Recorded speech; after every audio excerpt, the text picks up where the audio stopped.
In yesterday's video, I had started the chapter Salvatore.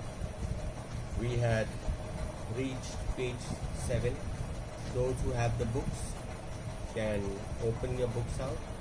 Those who don't have the books, I will send you the story through a PDF or through whichever way I can, and you all can take it out and be abreast with the story. So anyway, we had reached the point where Salvatore, being employed in the navy of King Emmanuel II, was shunted from different countries, and as a seaman he had to go. Being a native of this small island, he was like very timid when he reached the shores of these big cities. In fact, he did not know how to cope with these eventualities. Anyway, we reached the point where he was now in China. Here he fell ill, some mysterious ailment that kept him in hospital for months. Now, while he was in China, maybe the food, maybe the climate, whatever conditions, he got ill. Now, in the armed forces, when their people get sick, they are thoroughly checked up. Every check in detail is taken, because you need fit people to be in the army, to be in the armed forces, whatever. And Salvatore was taken to a hospital, military hospital there. All the different types of tests were conducted on him, but the doctors were unable to diagnose exactly what his ailment was, and he was for months kept in these different hospitals. Different types of checks were being conducted on him, but to no avail. So where were we? Right. Ailment, and kept him in hospital for months. He bore it with mute and uncomprehending patience of a dog. Now, dogs are very loyal and very patient. And all these tests, all these diagnoses that were being conducted on him, he was bearing it all, tolerating it all.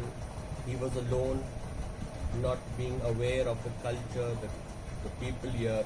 Anyway, but he was very patient with all these things, and he was wanting to know exactly what he was suffering from, but he himself did not know. When he learned that it was a form of rheumatism, after all the checkups, after all the diagnosis, at last he was diagnosed with a type of rheumatism. Now, rheumatism is basically a sickness, non-fatal, but your bones get weak, and especially your joints. Every joint in your body will swell up, will get a type of water substance in the joints, and it is difficult to move your joints, difficult to walk, difficult to use your hands. And such type of people who have difficulty walking, difficulty to move their hands, are not required in any type of work. So when the diagnosis came that he was suffering from rheumatism, obviously the armed forces or the navy for which he was working had to take a decision, and they decided that since he was no longer useful to their armed force, it would be better that he was sent home. Okay. So rheumatism that made him unfit for further service, his heart exalted. When he came to know that the navy were planning to send him back home, instead of being dejected and sad, he was overwhelmed. He was happy for the sense that he was going back to meet his loved ones, happy that he was going back to see the love of his life, and ultimately to marry the girl he had already got engaged to.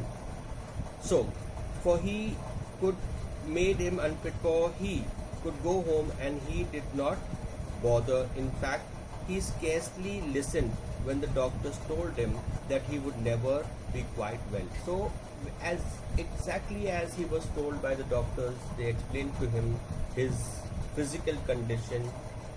He was overjoyed. They even went on in detail to explain to him that since he has contacted this particular disease, rheumatism, it's a lifelong disease and one can never get cured of it.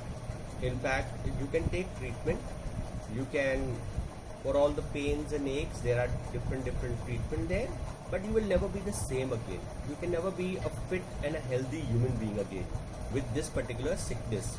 So he was not bothered of all this thing. His main thing was that he is going home, he is returning home, and that was all that was on his mind. When the doctors told him that he would never again be quite well, what did he care when he was going back to the little island he loved so well and the girl who was waiting? And he did not care. Such a serious thing that he was being knocked out from the forces, his job was being taken, irrelevant to him. His main thing was that he was going back to that small island to live the life he so longed to live, to go back to that girl, eventually to marry her. That was more important to him right now.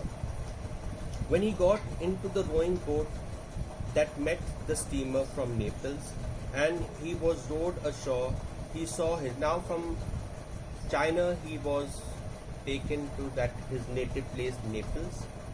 From Naples from a ship he was put onto a small boat. From the boat he came to the seashore, the harbor, where his family were waiting for him. They were also told his physical condition. They were happy to meet their son. The brothers were there happy to meet their brother. Naples, he was rowed ashore. He saw his father and mother standing on the jetty. You know what a jetty is? Jetty is that piece of like wood construction that goes into the sea. So these small ships, small boats, they come and the passengers from those boats or ships, they get off onto the jetty and they walk towards the harbor. So that was. So all his family were there waiting for him. His two brothers were there. They had grown up by now, big boys now. He waved to them and he was very, very excited to see his mother, father, brothers, maybe other relatives also there. But his heart was beating to see the love of his life. The girl he was returning to meet most, the one he was longing to see and to marry. His eyes searched among the crowd that waited there. There were other people also there and he tried to contact and look at other people also because he was looking out for that girl, for the girl. He could not see her and he looked, but unfortunately since she was not there, he could not see her even. He could not see her. There was a great deal of kissing. That means when they greeted each other, he kissed and he hugged his parents, his brothers, and a lot of crying and a lot of excitement, a lot of dejection was there also. When he jumped up the steps and they all emotional creatures cried a little when they exchanged their greeting and then they hugged each other all together and there was a lot of crying, a lot of hugging, a lot of kissing. He asked where, and after all the initial kissing and the greetings and all, what he was longing to see and he wanted to know, he asked his parents as to where that girl was because he expected that she would also come with his parents there. He asked where the girl was.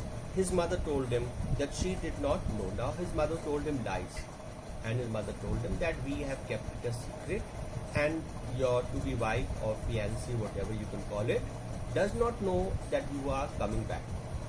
So that is the reason she has not come here. So his mother told him that she did not know. They had not seen her for 2 or 3 weeks and he says that she tells him all these things that for some time now they have not been in contact with that girl. In fact, for 2-3 weeks they have not been in contact with each other. So in the evening, when the moon was shining over the placid sea and the lights of Naples twinkled in the distance, he walked down to Grand Marina. The Grand Marina is where she was staying. She had a good house, belonged to a good family, and after reaching home, having a bath, having a rest, he decided, let me go and meet that girl. So he walked down to meet that girl. She was sitting on the dock. Now they had come to know also that he was back in town and they also come to know that sooner or later he will be coming to meet her. So they were waiting for him and they did not want to meet him in the house also. In fact, they were sitting on their doorsteps out, this girl and her mother. Both were sitting on the doorsteps out. She was sitting on the doorstep with her mother. He was a little shy because he had not seen her for now. He was so excited and he was like shy in his heart of heart, and he did not know how to react when he saw this girl. What would be her reaction, how he should react towards her. So very timidly, very shyly, he approached her. He asked her if she had not received the letter that he had written to her to say that he was. Now, while before coming back also, he had written to this girl, telling her his condition, explaining to her that he would be back in town forever, and or maybe his future plans also that he had thought of, that he had dreamt of. So he asked the girl whether she has received his letters. Yes, they had received a letter, and she tells him that yes, they have received a letter of his, and they had been told by another of the island boys that he was ill. He says that along with receiving your letters, we have also come to know through another source, a boy from this particular island who knew about Salvatore's condition. He had come back prior to Salvatore, and he had told this girl and her family that the condition of Salvatore, that he was down with rheumatism, and being a patient of rheumatism, everyone knew that future what lies for him. So yes, that was why he was back, and they also knew that he was sent back. He was no longer fit to continue with the service, and they knew his condition basically was a piece of luck. And he told her that he was lucky in the sense that to contract this disease, rheumatism, he was lucky. He felt this because of this disease he has been dismissed, and because of this disease he is sent back in advance, even before he could eventually come back, and maybe they could continue life even prior to what they had expected. Oh, but they had heard that he would never be quite well. So in the conversation, the girl and her mother had also told him that we know about you, and we were told that being a patient of rheumatism, you are not going to be normal again. You are not going to live the life of a normal human being. A human being that can take care of his home, a man that can take care of his wife and future children also. So they began to discuss serious things now. The doctor talked a lot of nonsense. He did not know exactly what he was in for, and he told them yes, the doctor had explained to him, but he did not believe the doctor. He felt, being a young man, being a fit man, he felt that he could overcome this disease, he could fight it and become normal again. But the fact of the matter was that he could never ever become normal again. But he knew very well that now he was home again, he would recover, and he had this conviction in his mind, he had this faith in his heart that once he returns to this small island, once he is in the environment that is more suited for him, he will be taken care of, and he will sooner or later be cured of this disease. That was his conviction, belief. They were silent. Now this girl and her parents were listening. This girl and her mother kept listening to him. They were silent. They did not respond because they had in their mind made up their minds what this relationship was going to lead to. So they were silent for a little, and then the mother nudged the girl. Now the mother, maybe the girl loved him still, but it was the mother who had taken the decision that Salvatore is not fit to marry her daughter. So when the girl was not responding, the mother nudged her with the elbow, like indicating to her, give him the breaking news or tell him the fact what you have decided.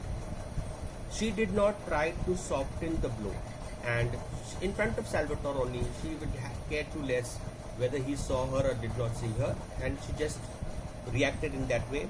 She told him straight out, with the blunt directness of her race, that she could not marry a man who could never be strong enough to work like a man. And very, very frankly, outspokenly, she tells Salvatore to his face that, see, we have decided to call off this wedding because of your sickness.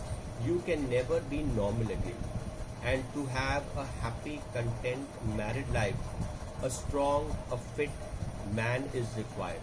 And since you cannot be fit again, you cannot be normal again, we have come to the decision that this wedding is called off and we don't want to continue this relationship.